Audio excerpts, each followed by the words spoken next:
Topic गौ माता की पुकार।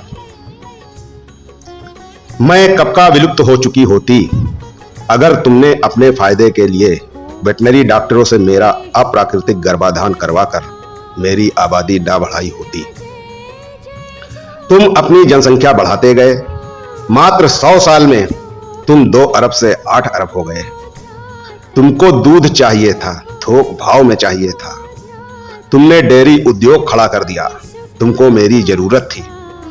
तुमने मन मुताबिक गर्भाधान करवाया। फिर जब हमारी संख्या बढ़ गई तो तुमने खेतों में बाढ़ खींच दी जिससे हम भूखों मर जाएं। तुम में से कुछ लोग कलयुग का चरम खोज रहे हैं। आओ ना, मेरी जगह एक दिन के लिए लो, तुमको दिख जाएगा चरम। मुझ कामधेनु जिसने हमेशा दिया ही दिया है, कभी मांग नहीं किया, तुमने हमारा क्या हाल किया?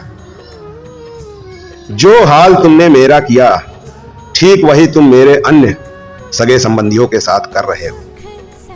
बकरी, मुर्गा, सुअर इत्यादि के पालन भी तुमने खोल रखे हैं। बस वहां तुम्हें दूध की नहीं, मांस की प्रतियोगिता लड़नी है। हम सब विलुप्त हो चुके होते हैं। खा पीकर तुम अब तक चक कर चुके होते। अगर तुमने एक मुर्गी से सालाना 365 अंडे ना निकाले होते, जो मुर्गी साल के 24 अंडे देती थी, वही अब डेली 1 अंडा निकाल रही है। सालाना 365 अंडे। कल्पना करो, कहां 24, कहां 365। जिसको तुम बड़े शान से बॉयलर चिकन इंडस्ट्री बोलते हो। गांव गांव में है ना, फार्म खोलना है, फार्म खोलना है, मुर्गी फार्म खोलना है। हिंदू भी खोलते हैं। अगर कोई एलियन तुम्हारी माताओं बहनों के साथ ठीक यही व्यवहार करे, तब कौन सा व्यवहार?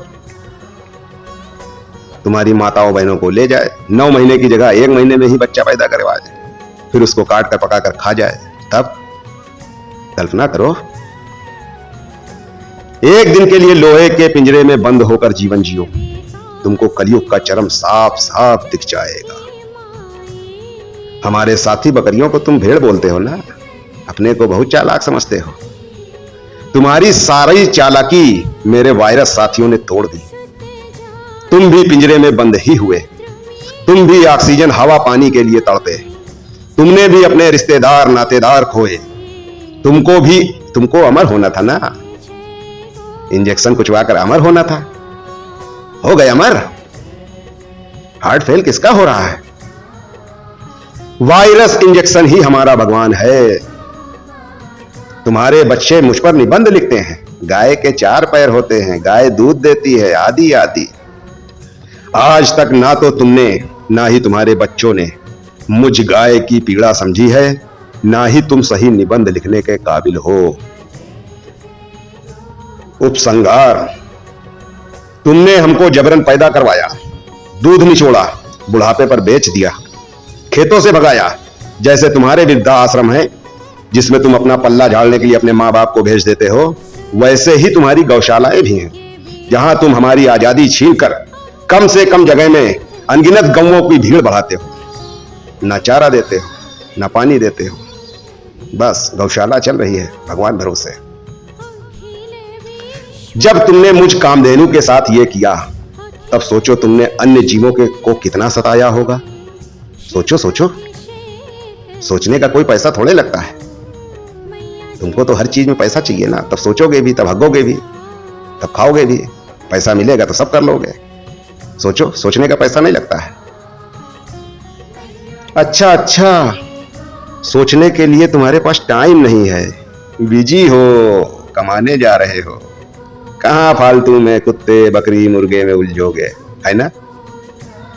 तुम्हारी व्यस्तता भोगवादिता टाइम का ना होना ही तुम्हारा टाइम कम कर चुका है। देखो ना, पहले हार्ट अटैक 3 अल्टीमेटम देता था। First attack, second attack, third attack. पहले सुधरने का मौका देता था। बेटा बहुत चर्बी है, दौड़ भाग करके घटा लो। और अब उस हार्ट के पास टाइम ही नहीं है। बोलता है कर चले हम फिदा जान तन साथियों, अब तुम्हारे हवाले वतन साथियों।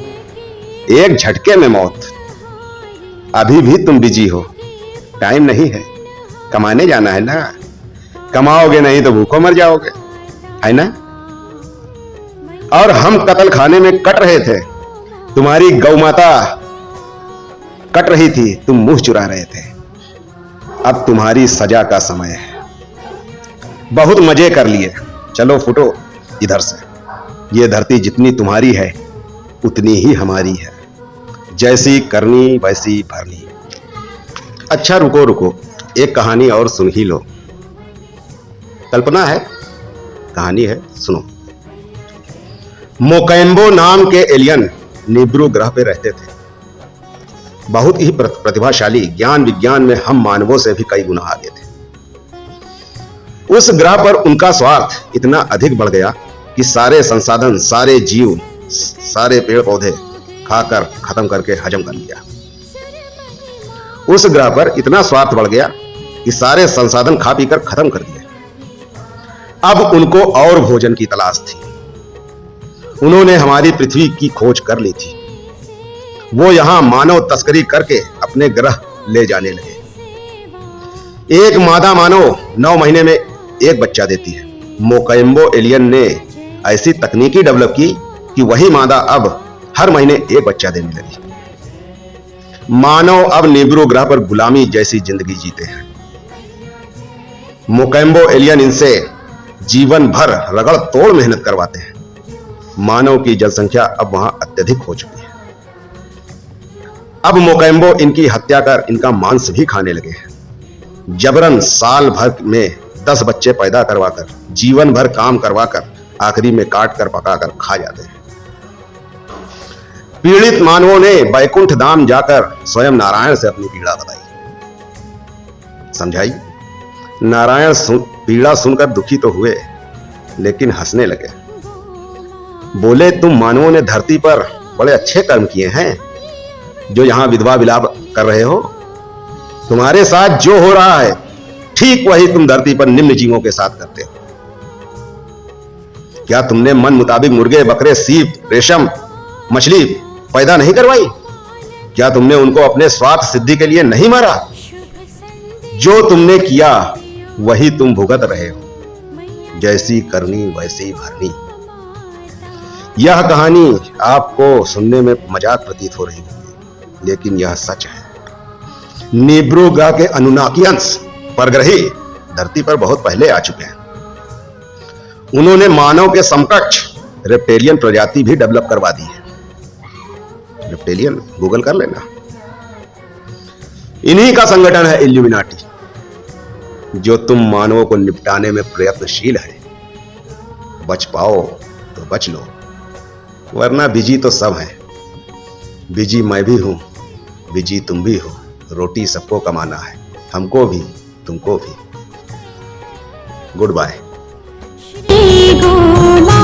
की आरती जो कोई सुत गावे, मैया जो कोई सुत गावे। पदम कहत वे तरणी, पदम कहत वे तरणी, भव से तर जावे। मैया जय जय गो माता, मैया जय जय